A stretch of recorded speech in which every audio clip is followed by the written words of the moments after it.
بسم اللہ الرحمن الرحیم۔ السلام علیکم ورحمۃ اللہ وبرکاتہ۔ ناظرین، حضرت عمر رضی اللہ عنہ نے کیوں فرمایا کہ اپنی بیوی سے 3 دن بعد لازمی ہم بستری کیا کر؟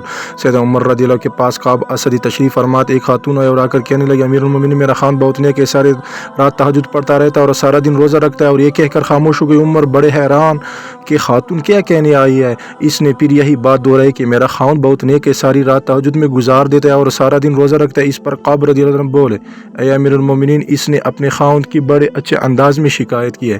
کیسی شکایت؟ کہ امیر المومنین، جب وہ ساری رات تہجد پڑھتا رہے گا اور سارا دن روزہ رکھے گا تو پھر بیوی کو وقت کب دے گا؟ تو کہنے آئی ہے کہ میرا خان نیک تو ہے مگر مجھے وقت نہیں دیتا۔ چنانچہ عمر رضی اللہ عنہ نے اس کے خان کو بلا لیا تو اس نے کہا، ہاں میں مجاہدہ کرتا ہوں، یہ کرتا ہوں، وہ کرتا ہوں۔ حضرت عمر نے حضرت قاب رضی اللہ عنہ سے کہا کہ آپ فیصلہ کریں۔ حضرت قاب رضی اللہ عنہ نے ان صاحب سے کہا کہ دیکھو، شرعاً تمہارے لیے ضروری ہے کہ تم اپنی بیوی کے ساتھ وقت گزارو، ہنسی خوشی اس کے ساتھ رہو اور کم از کم ہر 3 دن کے بعد اپنی بیوی کے ساتھ ہم بستری کرو۔ خیر، وہ میاں بیوی تو چلے گئے تو عمر نے ابھی نے قاب سے پوچھا، آپ نے یہ شرط کیوں لگائی کہ ہر 3 دن کے بعد بیوی سے ملاپ کرو؟ انہوں نے عزت نے مرد کو زیادہ سے زیادہ 4 شادیوں کی اجازت، چنانچہ کسی کی ہو تو 3 دن کے بعد پھر بیوی کا نمبر آیا تو میں نے اس سے کہا کہ تم زیادہ سے زیادہ 3 دن عبادت کر سکتے ہو، 3 دن کے بعد 1 دن رات تمہاری بیوی کا حق ہے، تمہیں گزارنا پڑے گا۔ تو دیکھو شریعت انسان کو کیا خوبصورت باتیں بتاتی ہیں۔